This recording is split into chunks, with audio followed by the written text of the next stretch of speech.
प्रारंभ से ही प्रसिद्ध है तत्वसूत्र मोक्ष माने मोक्ष मार्ग के माने मोक्ष मार्ग के नेता है। नेता है ना, बहुत नेता है। नेता होता है बोलना, जो बोलते हो तो यहाँ हितोपदेशी रखना चाहिए। देवता देवता है, कर्म कर्म को और जानने वाले हैं। देखिए मार्ग में कर्म रूपी विश्व तत्व के ज्ञाता है, अर्थात सर्वज्ञ है। कर्म रूपी तत्वों को भेजने वाले हैं, अर्थात वितरागी हैं। और मोक्ष मार्ग के नेता हैं, अर्थात हितोपदेशी हैं। अर्थात सीधा सा अर्थ हुआ, जो वितरागी सर्वज्ञ और हितोपदेशी हो उन्हें मानने में मना करता हूँ। सद्गुण अध्यय, हे परमात्मा आपके गुणों को प्राप्त करने के लिए मैं आपको वंदन करता हूँ। मतलब बहुत उत्कृष्ट मंगलाचरण है। ये कह रहे हैं, हे वितरागी सर्वज्ञ हितोपदेशी परमात्मा, मुझे आप पसंद आ गए हैं, मुझे आपकी वितरागता पसंद आ गई है और मैं आप जैसी वितरागता और सर्वज्ञता को प्रतिभा से ही मैं आपको वंदन करता हूँ। देखिए प्रथम अध्याय का प्रथम सूत्र मोक्ष मार्ग से मोक्ष मार्ग से चर्चा प्रारंभ की। प्रश्न खड़ा हुआ कि मोक्ष का मार्ग क्या है। पहला उत्तर है सम्यक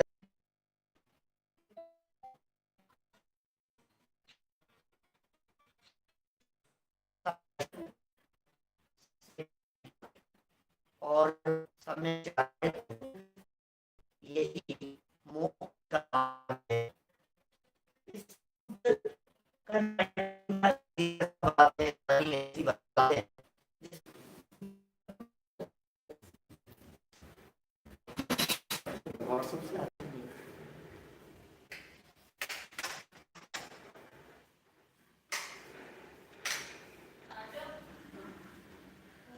एक सेकंड, लिंक लिंक लिंक कहाँ है? लिंक कहाँ है?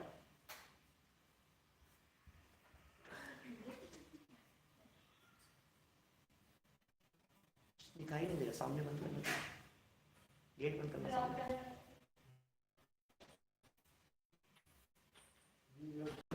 इसमें लिंक कहाँ से ऑन की?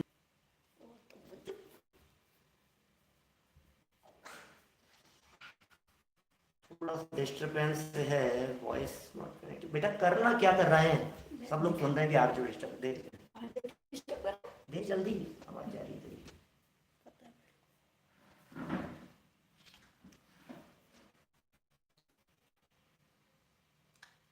स्क्रीन नहीं दिख रही बिल्कुल भी।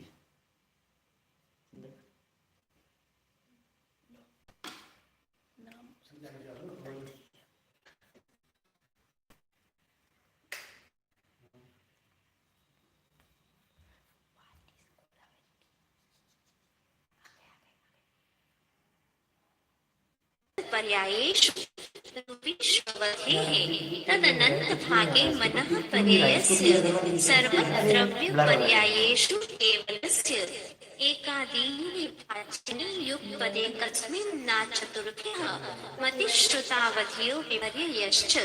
अध्यायः नमो नमः। क्षमिको भावो मिश्रश्च जीवस्य स्वतत्त्वमौलिकपारिणामिकौ च द्विनवाष्टादशविंशतिभेदा यथाक्रमम् सम्यक्त्वचारित्रे ज्ञानदर्शनाभोगोपभोगवीर्याणि च प्रसन्नतयश्चतुस्त्रिपञ्चभेदाः सम्यक्त्वचातुस्त्रे कैकषड्भेदाः भव्या भव्यत्वनियोगो रक्षन् सविविधोष्टचतुर्भेदः मनस्काः संस्कारिणत्रसस्थावनाः पृथिव्यदयस्त्र मनसाः पञ्चवृत्त्युपकरणे द्रव्येन्द्रियं नत्युपयोगौ भावेन्द्रियं कर सकते हैं हम लोग। कृमि पिपीलिका भ्रमृष्यादीनां मेकैकवृद्धानि संज्ञिनः समनस्काः इसको बंद कर। अविग्रहा जीवस्य विग्रहवती च संसारिणः प्राक् चतुर्भ्यः एक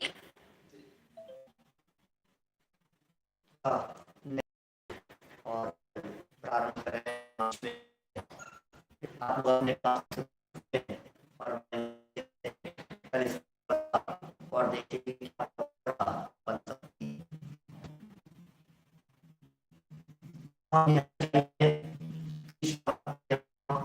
आप गए और जब आप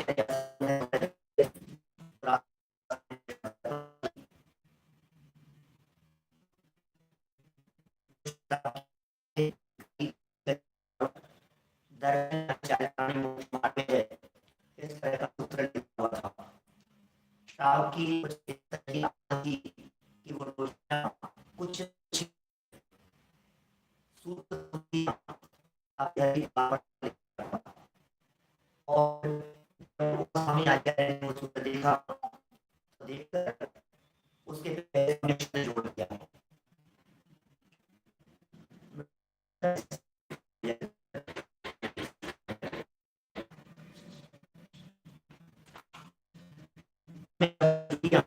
और दर्शन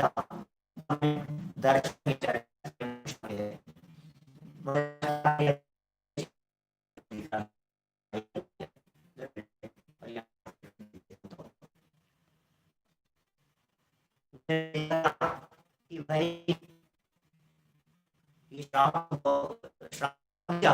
सच में शब्द का प्रश्न तो मारना चाहिए और जैसे ही पहुंचकर बात सूत्र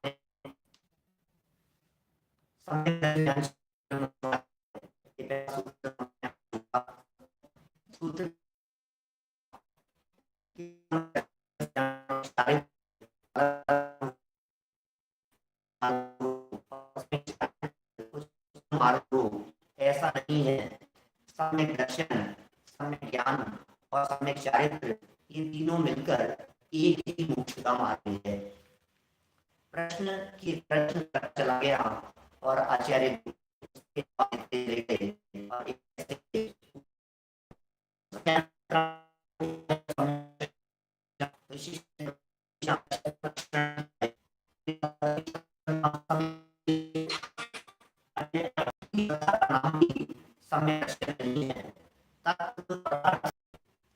तत्व और अर्थ है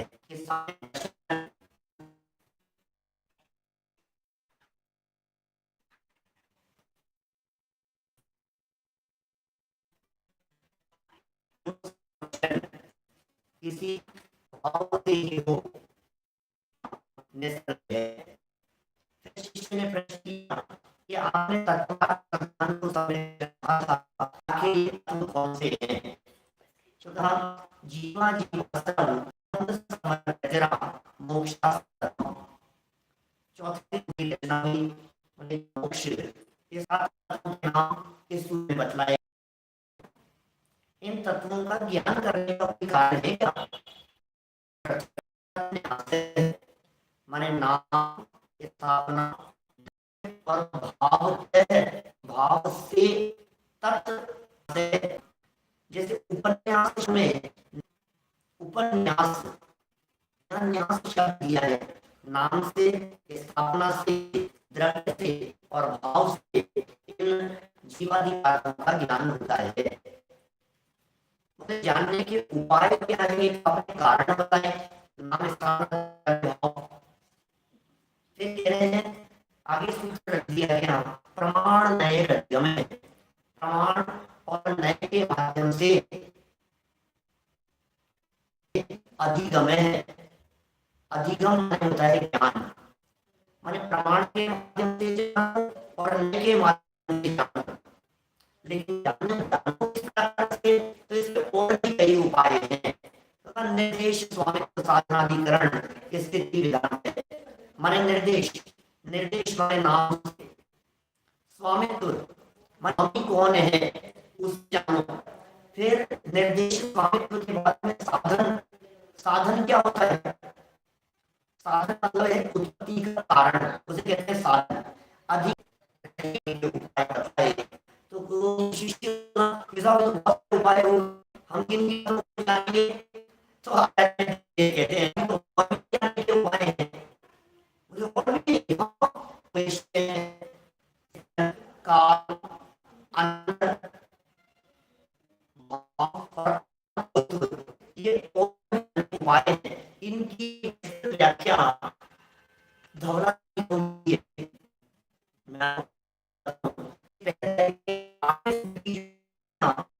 उसे बहुत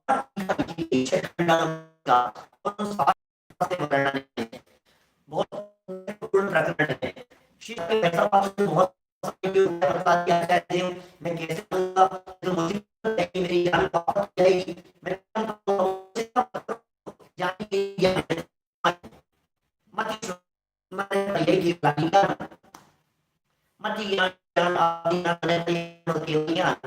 ये 5 प्रकार के ज्ञान है। अच्छा, इन 5 प्रकार के ज्ञान है, तो इनमें कौन से इन 5 प्रकार के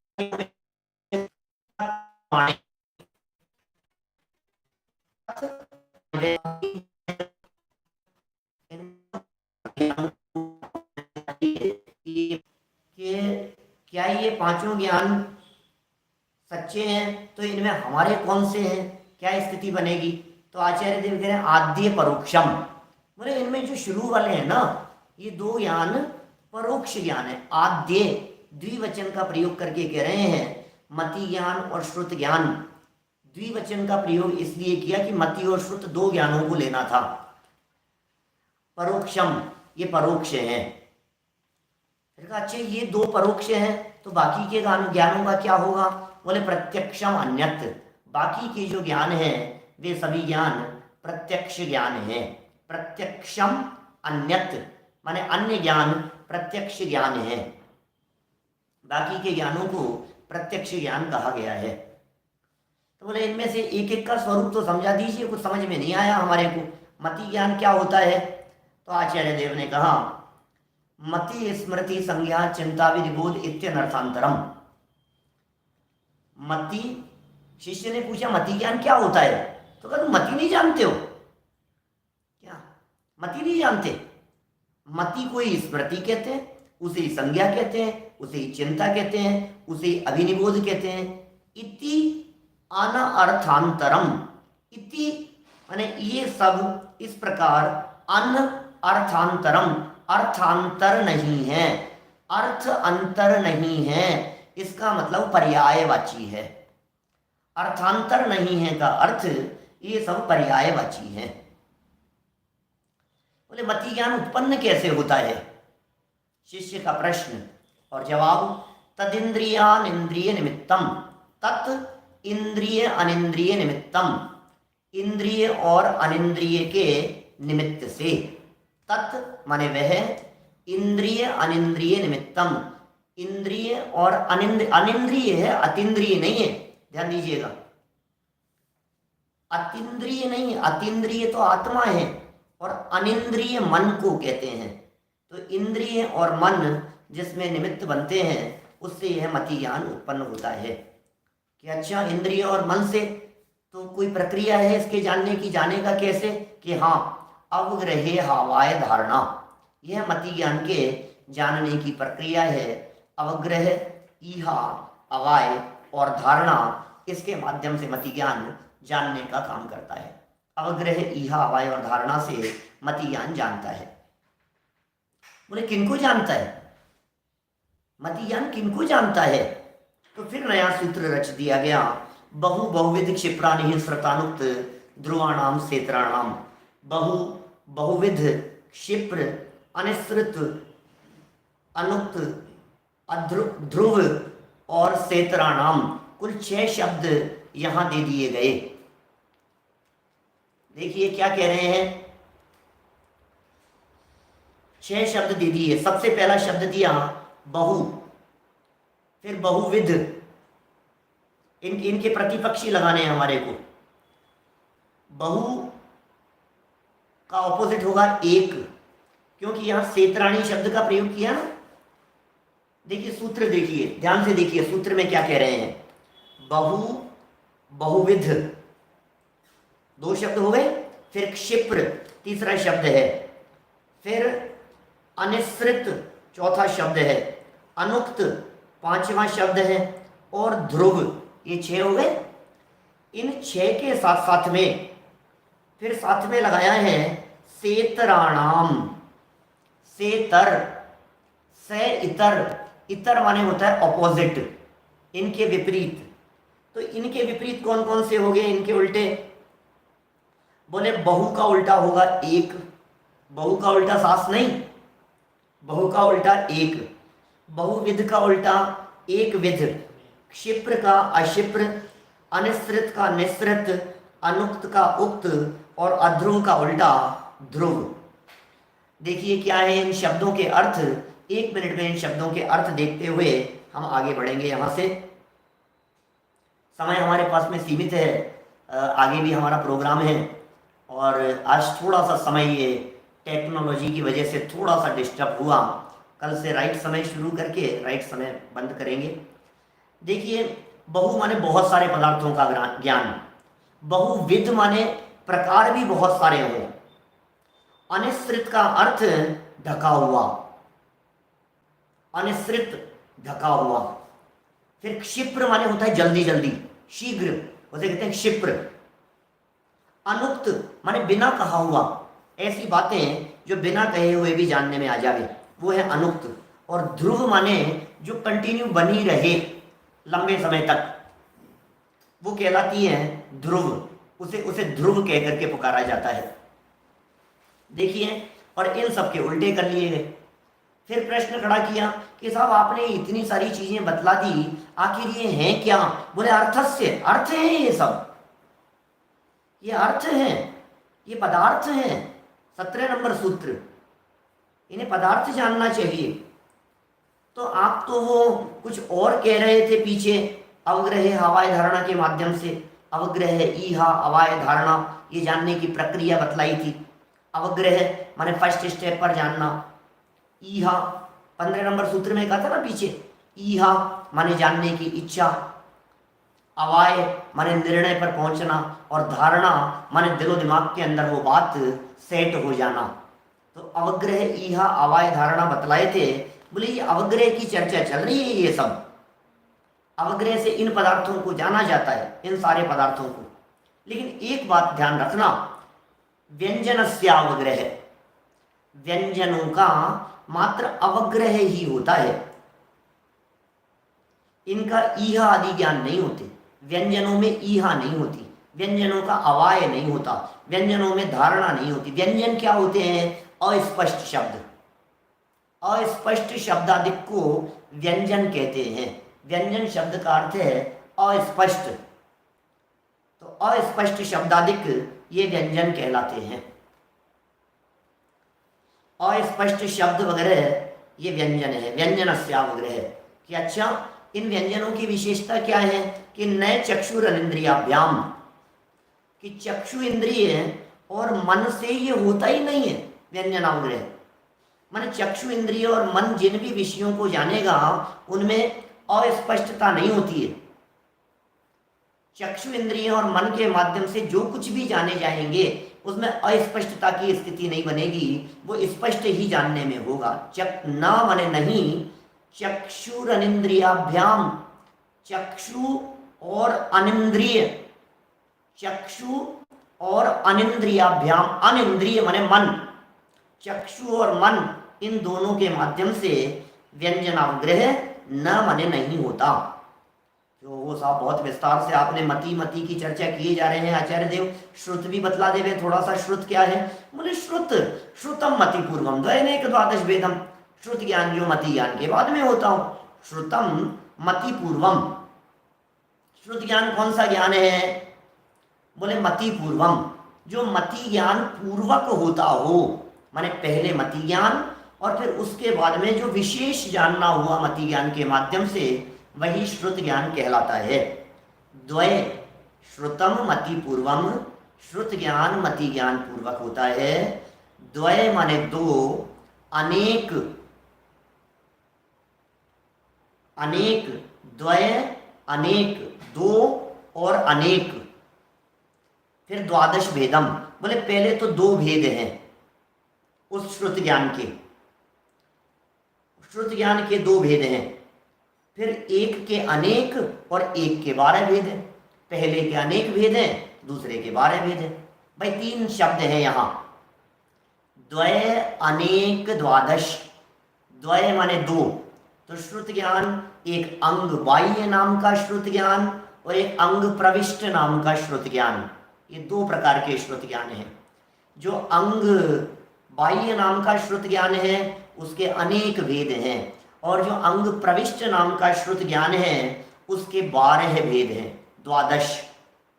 क्या अच्छा ऐसा है, ये इसके माध्यम से पूरे द्वादश अंग को यहाँ श्रुत ज्ञान के माध्यम से गर्भित कर लिया गया।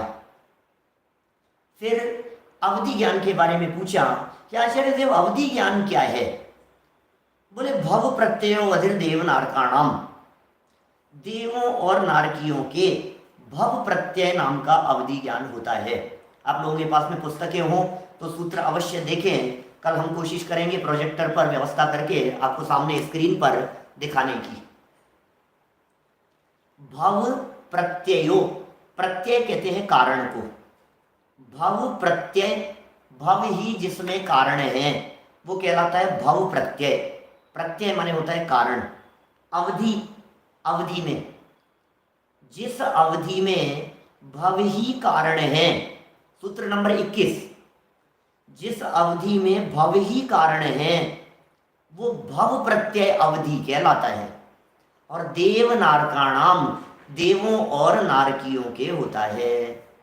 माने कोई भी जीव यहाँ से मरा और मर करके देव गति में चला गया तो उसके नियम से अवधि ज्ञान हो जाएगा। कोई जीव यहाँ से मरा और मर करके नरक में चला गया तो उसके नियम से अवधि ज्ञान हो जाएगा। अभी अवधि ज्ञान को यहाँ हम समझ नहीं रहे हैं, समझा भी नहीं रहे हैं, ज़्यादा डिटेल भी नहीं कर रहे हैं। इतना समझ लीजिए आप, दूर की बातों को जान लेवे, दूसरे काल की बातों को जान लेवे, पास्ट जान लेवे, फ्यूचर जान लेवे। हम यहाँ बैठे हुए हैं और 100-200 योजनों तक की बातों को जान लेवे, 1000 योजन तक की बातों को जान लेवे, संपूर्ण लोक तक भी विषय हो जाता है, लेकिन मर्यादा है उसकी। त्रिकालवर्ती सर्व बातें, त्रिलोक और त्रिकालवर्ती सर्व बातें अवधि ज्ञान का विषय नहीं बन सकती। अवधि शब्द का अर्थ ही होता है मर्यादा, मर्यादा में रह करके जाने, उसका नाम है अवधि ज्ञान। देखिए, जब ये बात शिष्य को के सामने आई कि भव प्रत्यय नाम का अवधि ज्ञान देवों और नारकियों के होता है, तो शिष्य ने तुरंत प्रश्न कर लिया, इसका मतलब और भी कोई अवधि ज्ञान होता है क्या? महाराज, जब आप कह रहे हो भव प्रत्यय देवों और नारकियों के होता है, तो क्या और भी कोई अवधि ज्ञान है क्या? कि हाँ हाँ है ना। नेक्स्ट सूत्र 22 नंबर, क्षयोपशम निमित्त है षड विकल्प है शेषाणाम। क्षयोपशम के निमित्त से 6 विकल्पों वाला दूसरे प्रकार का अवधि ज्ञान है, जिसे गुण प्रत्यय कहते हैं। शेषाणाम माने और लोगों के होता है, किनके? मनुष्यों और त्रियंचों के। शेषाणाम माने शेष के। शेष कौन? मनुष्य और त्रियंच। मनुष्यों और त्रियंचों के भव प्रत्यय अवधि ज्ञान नहीं होता। मनुष्यों और त्रियंचों के क्षयोपशम के निमित्त से अवधि ज्ञान होता है, वो 6 भेद वाला होता है। और वे 6 भेद कौन से हैं? तो फिर टीकाकारों ने, व्याख्याकारों ने भेद बतलाए हैं, हीयमान, वर्धमान, अवस्थित, अनवस्थित, अनुगामी, अननुगामी। फिर उनकी बहुत बहुत डिटेल है, जो संक्षिप्त सूत्रों के अर्थ करते समय अभी यहाँ अपेक्षित नहीं है। इन तत्वार्थ सूत्र के ऊपर, पूरे तत्वार्थ सूत्र के ऊपर हमारे YouTube पर, संजीव गोदा चैनल पर एक एक सूत्रों के थोड़े से डिटेल में अर्थ करके समझाए गए हैं, वहाँ से कभी आप जान सकते हैं डिटेल में। अभी देखिए, ये जो क्षयोपशम के निमित्त से कहा और कहा मनुष्यों और त्रियंचों के होता है, लेकिन एक मार्मिक बात टीकाकारों ने धवलादि ग्रंथों के अंदर खोली है कि भव प्रत्यय नाम का अवधि ज्ञान तीर्थंकर बनने वाले जीवों के भी भव के निमित्त से देखा जाता है। क्षयोपशम में भव भी निमित्त है और भव में क्षयोपशम भी निमित्त है, ऐसा भी समझना चाहिए। अच्छा, बोले मनः पर्यय क्या होता है? बोले ऋजु विपुलमति मनः पर्यय है। महाराज भेद नहीं पूछ रहा हूं, ऋजु विपुलमति मनः पर्यय है। 23 नंबर सूत्र, ऋजुमति और विपुलमति, ये मनः पर्यय के दो भेद हैं। एक ऋजुमति मनः पर्यय ज्ञान, एक विपुलमति नाम का मनः पर्यय ज्ञान। ये दो प्रकार के मनः पर्यय ज्ञान होते हैं, ऋजुमति और विपुलमति। तो क्या अंतर है इनमें? ऋजुमति और विपुलमति में क्या अंतर है महाराज? तो कहा विशुद्ध प्रतिपाताभ्याम तद विशेष है।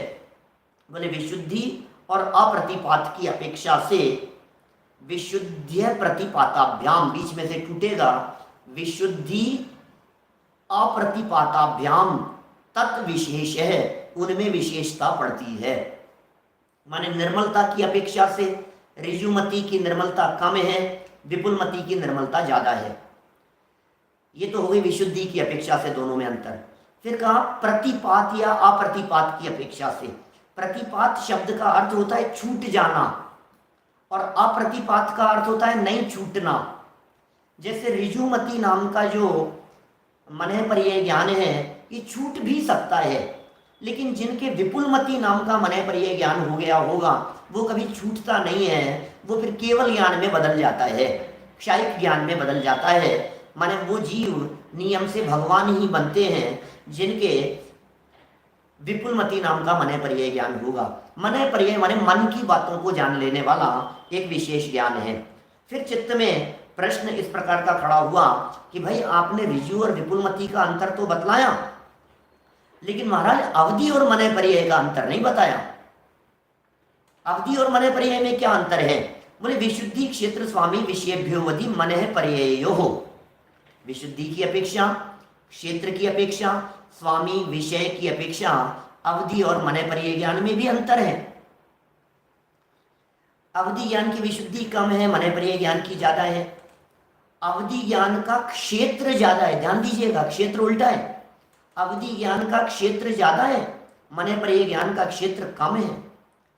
स्वामी की अपेक्षा अवधि ज्ञान के स्वामी चारों गतियों में होते हैं, लेकिन मनः पर्यय ज्ञान के स्वामी मनुष्य गति में ही, और मनुष्य गति में भी भावलिंगी संत ही होते हैं। भावलिंगी संतों में भी छठे सातवें गुणस्थानवर्ती मनः पर्यय ज्ञान रिद्धि वाले ही होते हैं।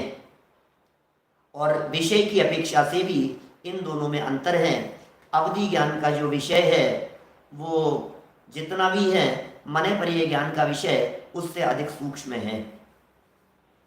कि साहब आपने इनके विषय की बात तो कर रहे हो, यहाँ इनका मतिश्रुत का विषय क्या था? क्योंकि यहाँ विषय की चर्चा खड़ी हो गई ना बीच में। जब विषय की चर्चा खड़ी हो गई तो शिष्य ने प्रश्न किया कि मतिश्रुत का विषय तो आपने बताया नहीं। बोले मति श्रुति और निबंधो द्रव्येषु सर्व पर्यायेषु।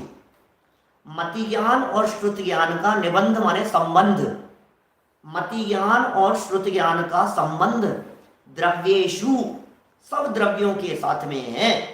माने मति ज्ञान और श्रुत ज्ञान से सब द्रव्यों को जाना जा सकता है, लेकिन असर्व पर्यायेषु, लेकिन पर्यायें सारी नहीं जा सकती है।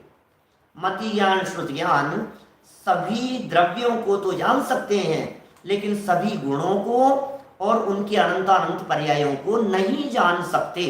आपको चित्त में प्रश्न तो उठ रहा होगा कि मति श्रुत ज्ञान 6 द्रव्यों को जान लेते हैं कि हाँ जान रहे हैं ना हम लोग। हमने आपसे पूछा बतलाइए धर्म द्रव्य क्या होता है, तो आपने कह दिया गति हेतुत्व लक्षण वाले को धर्म द्रव्य कहते हैं। जिये पुद्गल को चलन साही, तो जान तो लिया आपने, ऐसा ही जानना है बस मति ज्ञान से। आकाश को जानते हो कि हाँ आकाशस्य अवगह है, सकल द्रव्य को वास जास में, ये आकाश जानने में आ गया। तो इसे ही जानना यहाँ प्रतिपादित कर रहे हैं कि अच्छा मति श्रुत का ज्ञान विषय तो पता लग गया, अवधि ज्ञान किसे जानता है, अवधि ज्ञान का विषय क्या है? तो कहा रूपिष्व बधे, रूपिषु अवधे, रूपी पदार्थों को जानना माने सिर्फ और सिर्फ पुद्गल द्रव्यों को जानना ही अवधि ज्ञान का विषय है। माने अवधि ज्ञान एकमात्र रूपी पदार्थों को ही जानता है। और मनः पर्यय बोले तदनंत भागे मनः पर्ययस्य, उसके अनंतवें भाग को जान लेना ये मनः पर्यय का काम है। माने जितने विषय को अवधि ज्ञान के द्वारा जाना गया, जिन पुद्गल पदार्थों को अवधि ज्ञान के द्वारा जाना गया, उसके अनंतवें भाग सूक्ष्म में जाकर मन परिय ज्ञान जान लेता है।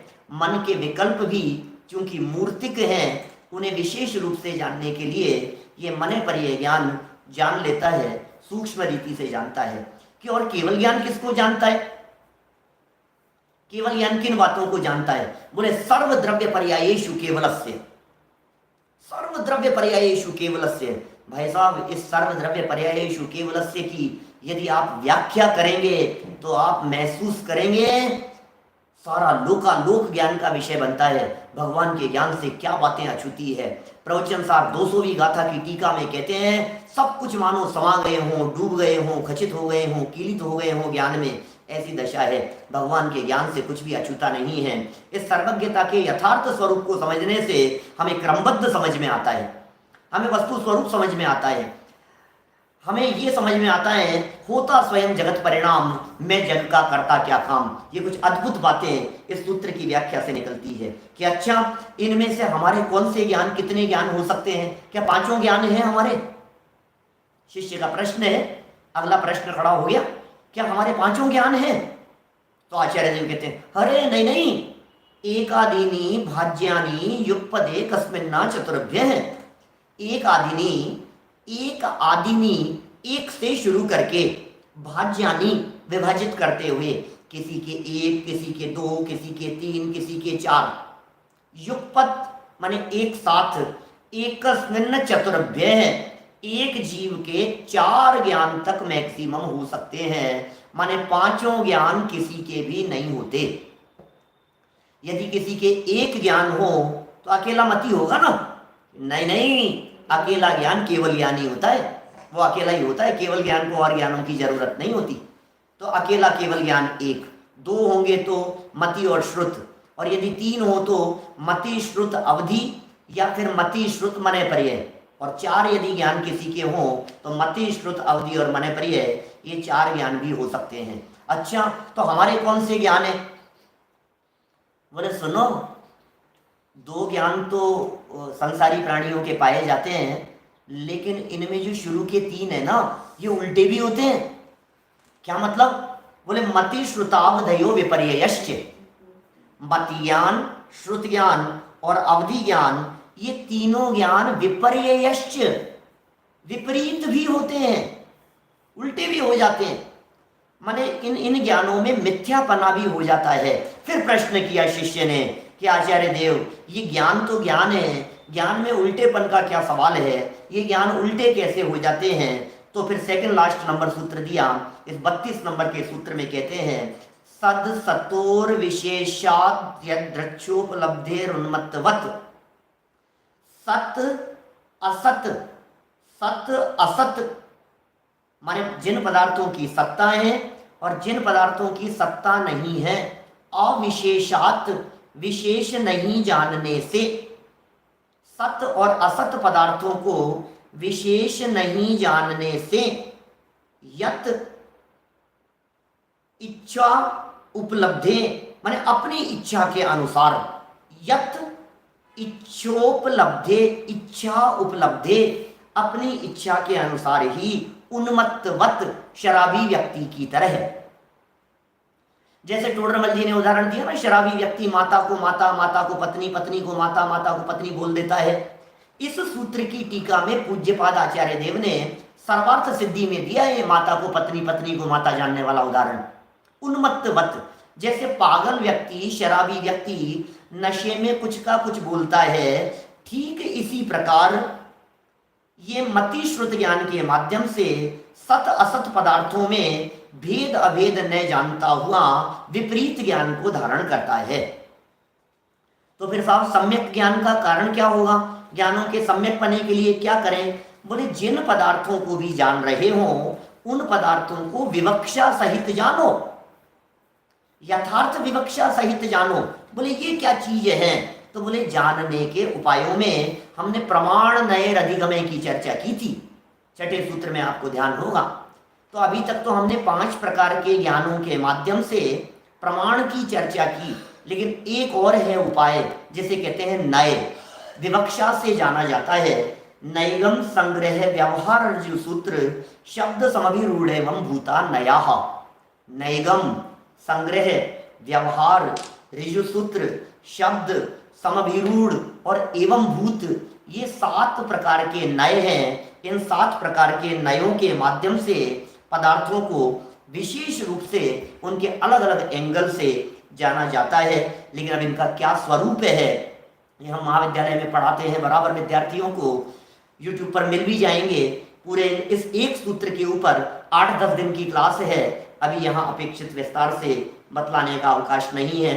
तो इस तरह से शिष्य के प्रश्न और उनका जवाब देते हुए यह पहला अधिकार समाप्त हुआ। शिष्य आगे प्रश्न करने ही वाला था कि आचार्य देव ने कहा बस आज इतना ही, शेष कल। तो इस तरह इति तत्वार्थाधिगमे मोक्ष शास्त्रे प्रथम अध्याय है समाप्त है। इस तरह हमने अत्यंत संक्षेप में आज पहले अध्याय के सूत्रों की चर्चा की है। कल कोशिश करेंगे बराबर व्यवस्थित करके कि आपको किताब लेकर के नहीं बैठना पड़े और प्रोजेक्टर पर स्क्रीन पर आपको वो बातें स्पष्ट दिखाई देवे। अभी की बात को हम इसी भावना से विराम देते हैं कि इन सूत्रों को समझकर इसकी गहराई में जाकर हम आत्म स्वभाव को उपलब्ध करें। इसी मंगल भावना से विराम देता हूँ।